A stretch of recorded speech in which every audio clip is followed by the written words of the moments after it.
Why me? Why should you listen to me about wildfire smoke in your area? So my background was I spent almost 10 years in restoration. So mold, flood, fires, and air quality consulting. But specifically why I'm very uniquely qualified to talk about this is because of the Fort McMurray wildfire in 2016. It was the biggest fire in Canadian history, but there's only been a few fires in the last many decades in North America that were these regional smoke damage situations. Often the fire is so far removed from other homes that, the homes that are burned are impacted, but not that many homes are actually intoxicated by smoke. So in Fort McMurray, about 2,500 homes burnt, which is like 1/5 of the amount of homes in Los Angeles in 2015. But 100,000 people got evacuated for a month. There was a valley there and it was inland. It was much further away from the ocean. But we learned that the air quality after this wildfire was contaminated for several months. There were so many factors that were not intuitive. For example, all the homes that were burnt down have piles of ash. So every time the wind would blow, it would recontaminate everything. We would actually restore and clean homes, test the air, families would move back in, and then we'd find out a week or two later, baby's in the hospital. What? Well, just because we cleaned the home, because the ambient air outside was still contaminated, the homes were getting recontaminated. So sometimes you actually want to wait a little bit before you restore your home. But this Fort McMurray wildfire, it really showed me the playbook. This was unprecedented.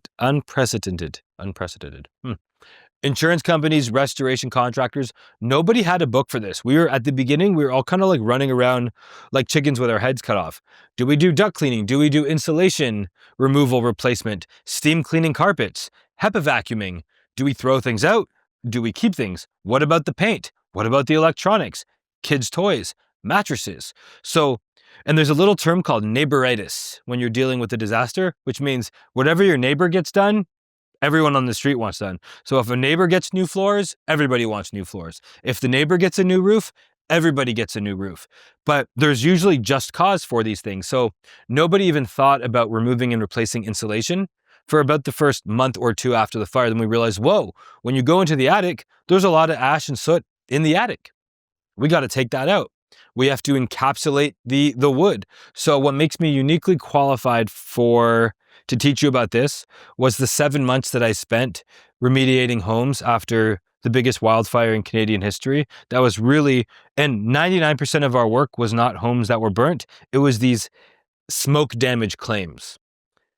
Since then, I saw how much people's health was impacted that I started an air purification company, and I actually created Jaspr to be the world's first air purifier specifically for wildfire smoke. I never would have thought in a million years that we'd be in the health and wellness business, helping people with allergies and sleep and asthma and focus and all that. I specifically thought we'd be going into disaster zones after wildfires.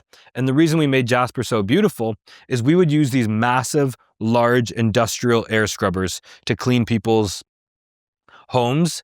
But the problem is they were so loud and they were so ugly that when people moved back home, they were unplugging them because the noise pollution was so severe that you couldn't feasibly live in a home with it. So I'm like, we need to make something beautiful, quiet, and industrial grade. And that's how I created Jaspr.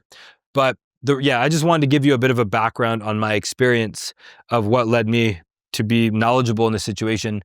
And if this resonates with you, if you respect and trust the experience that I have, then feel free to continue to the rest of my videos.